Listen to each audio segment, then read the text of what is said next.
नमस्कार। ग्राहक आंदोलन से जुड़े मुझे एक अरसा हो चला है। अखिल भारतीय ग्राहक पंचायत के नीति निर्धारकों में से प्रमुख राजा भाऊ पोफली से मेरे निकट के संपर्क रहे हैं। राजा भाऊ के साथ इन निकट संपर्कों के कारण ही मुझमें संघ दृष्टि एवं दिशा विकसित हुई है। राजा भाऊ के साथ ही माननीय डॉक्टर आबाजी थत्ते, माननीय लक्ष्मणराव जी भिड़े व माननीय श्रीकांत जी जोशी का आशीर्वाद भी मुझे मिला है। प्रसिद्ध चिंतक माननीय दत्तोपंत जी ठेंगड़ी,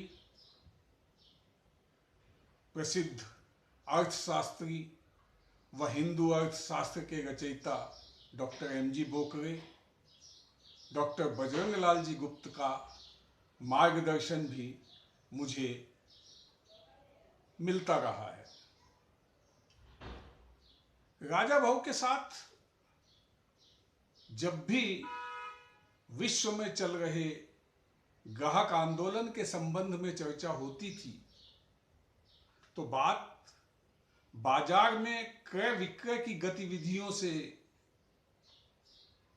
निकलकर विश्व में बढ़ती जा रही आर्थिक असमानता,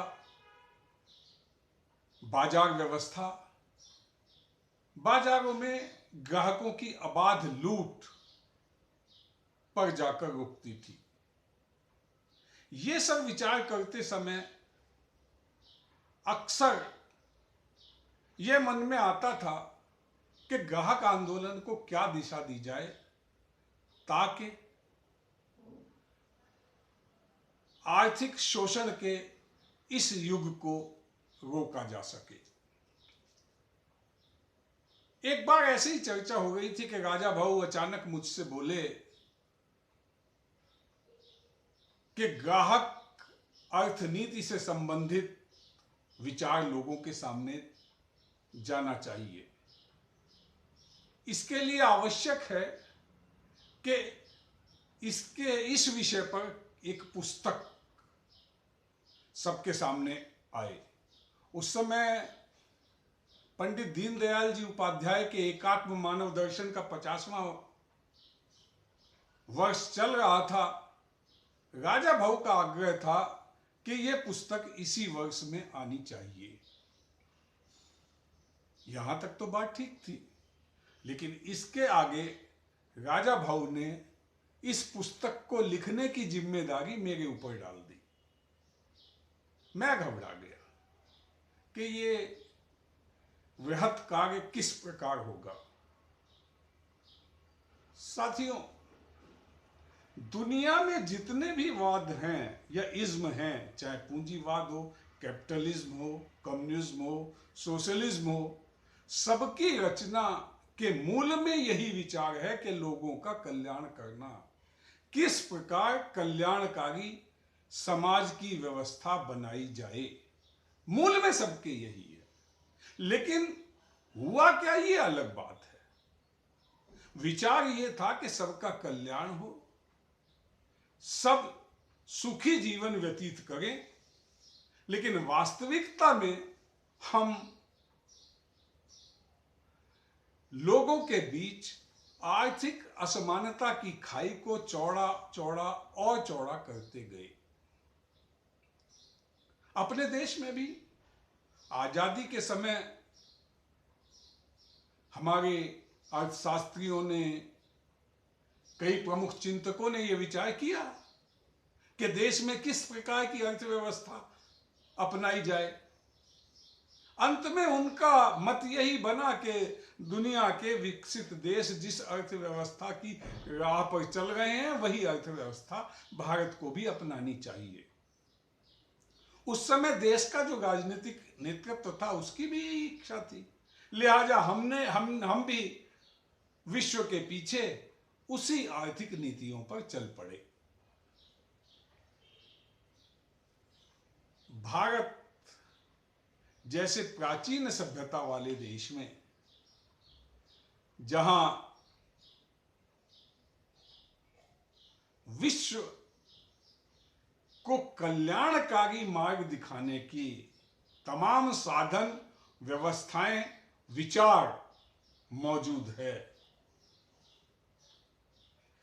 हमारे देश को आचार्य चाणक्य जैसे महान अर्थशास्त्री एवं चिंतक का मार्गदर्शन मिला है, फिर भी हम वैश्विक परिदृश्य में सुख और शांति की खोज में भटक रहे हैं। यह आर्थिक असमानता का रास्ता सर्वे भवन्तु सुखिने की तरफ तो कदापि नहीं जाता। तमाम वैश्विक समस्याएं इसी आर्थिक नीतियों पर चलने के कारण पैदा हो गई हैं। प्रतिवर्ष विश्व इकोनॉमिक फोरम के आंकड़े आते हैं कि विश्व की संपूर्ण संपदा किस प्रकार मात्र कुछ हाथों में सिमट चुकी है और सिमटती जा रही है।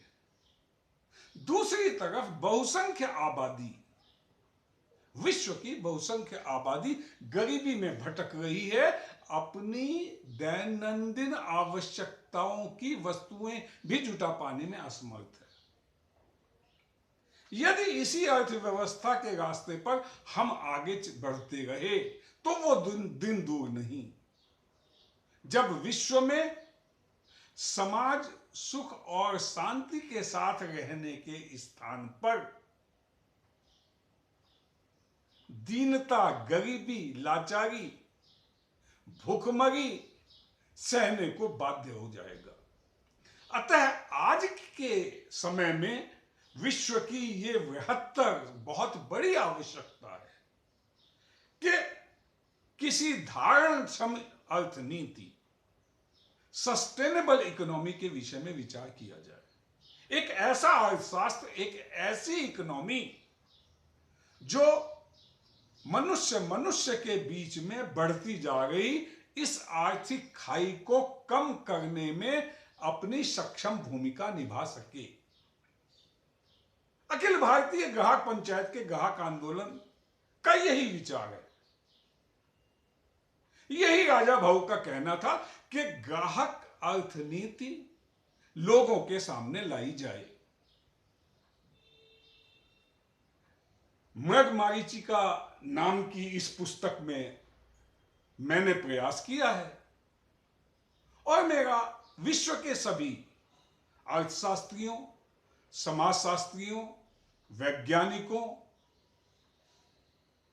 विधिवेत्ताओं और समाज से आग्रह है कि मैंने तो पहल कर दी।